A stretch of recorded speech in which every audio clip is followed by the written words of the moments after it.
Hello and welcome to this video where we're playing Plaedies7. So just waiting for a move here. Come on, Plaedies.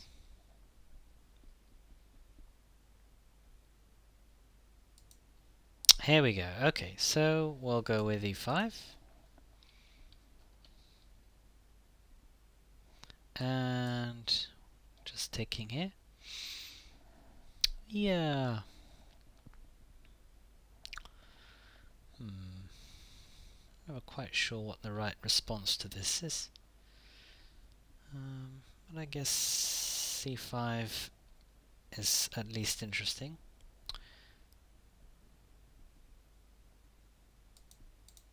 Knight f6. If e5, we may be able to play d5.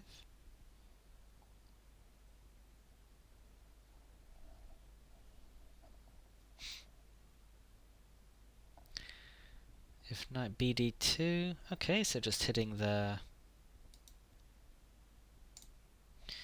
f7, so we're just going to play d5 here, and after check, then should be okay to play bishop d7, looks good.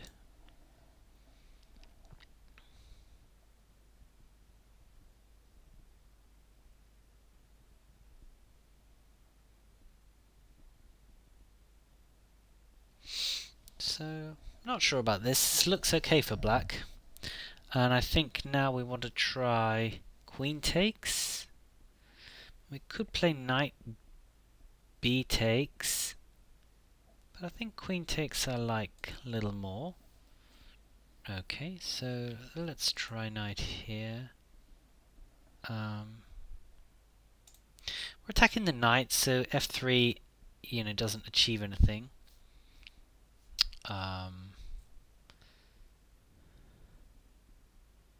Yeah, I don't think this can be that threatening. We'll just check that there's no useful checks here. I think just taking and then something like bishop e7 should be good here. Bishop e7. If bishop takes e7, then we have a hit on the e pawn. And if the bishop moves, then we're all ready to castle, and I think we've got solid extra pawn at that stage.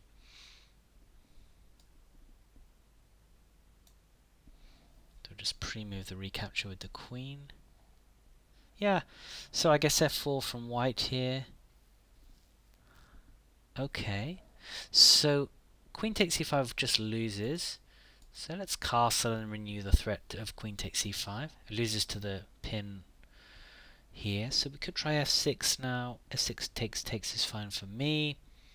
What else could you try? Yeah, I think f6 looks good.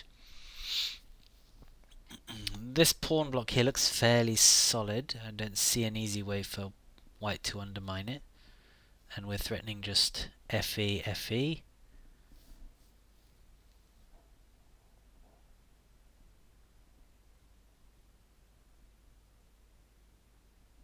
Okay, so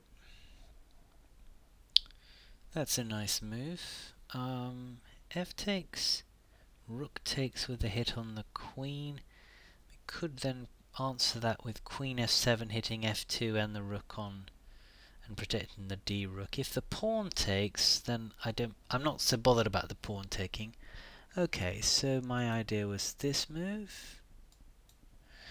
Protecting this, hitting this. g3 played quickly, but then knight c6 forcing the rook back.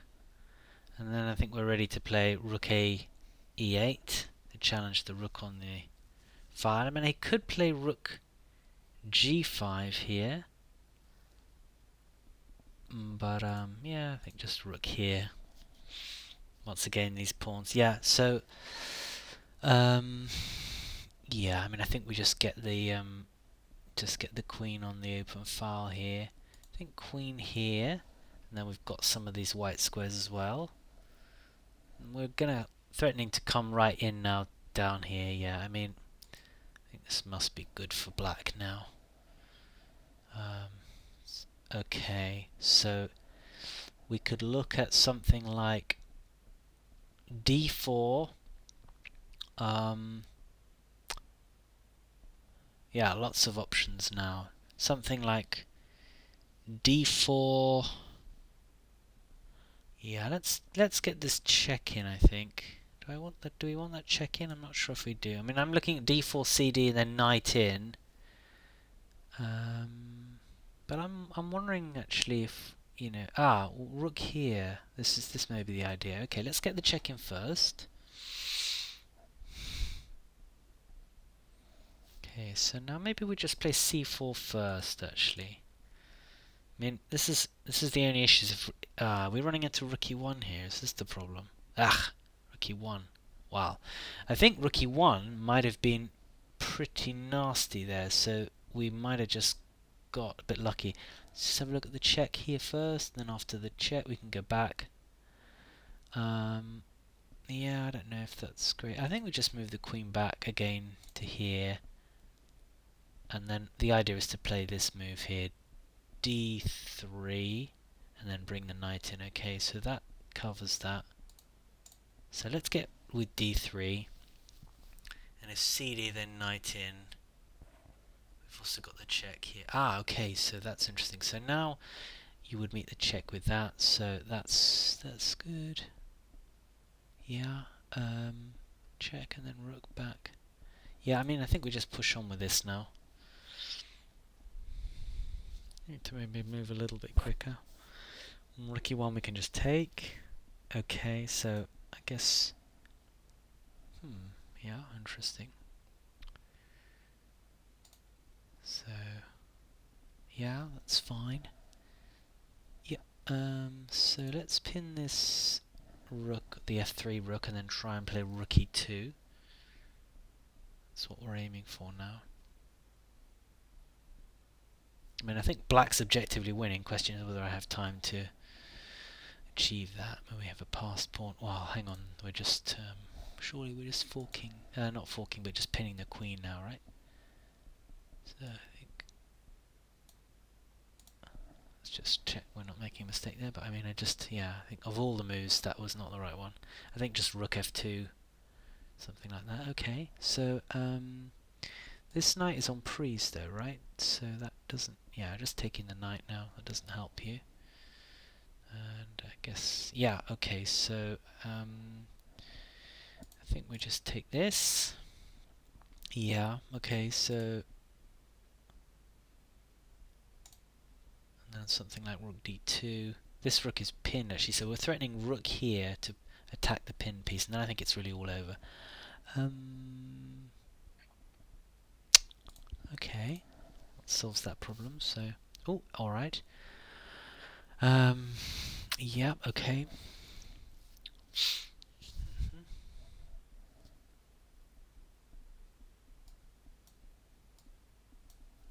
I don't know if this is really necessary, but I like it.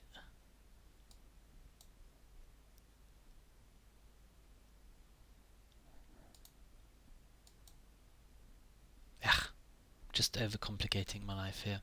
Yeah, okay, this is fine, and then we can go rook f3. And what's the idea?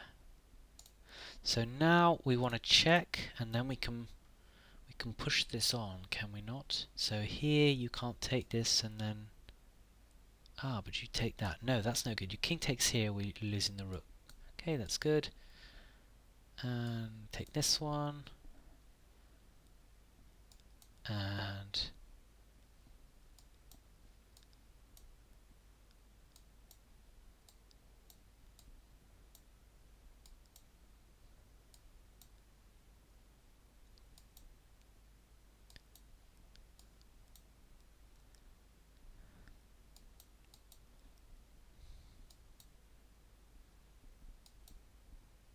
oh, goodness me.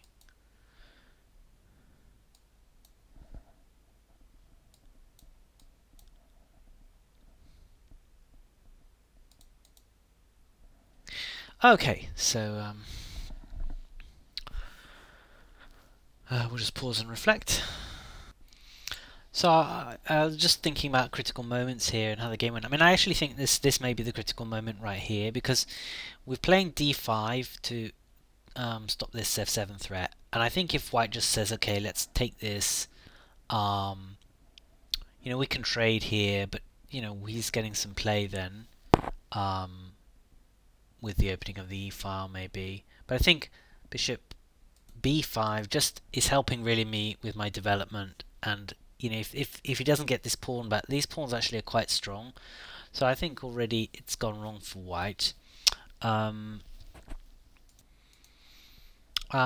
later in the game we saw this dominance of the e-file, and black was just sort of gradually building up pressure, which I think was handled reasonably well. Maybe overcomplicated my life a little bit at the end in sacking the queen, but I think black wasn't really ever in danger and was sort of gradually building up. So I was fairly happy with my play there. White was sort of creating, number of weaknesses here, which kind of made my life easier. I think he maybe could have put up a more staunch defense. But yeah, okay, thanks for watching.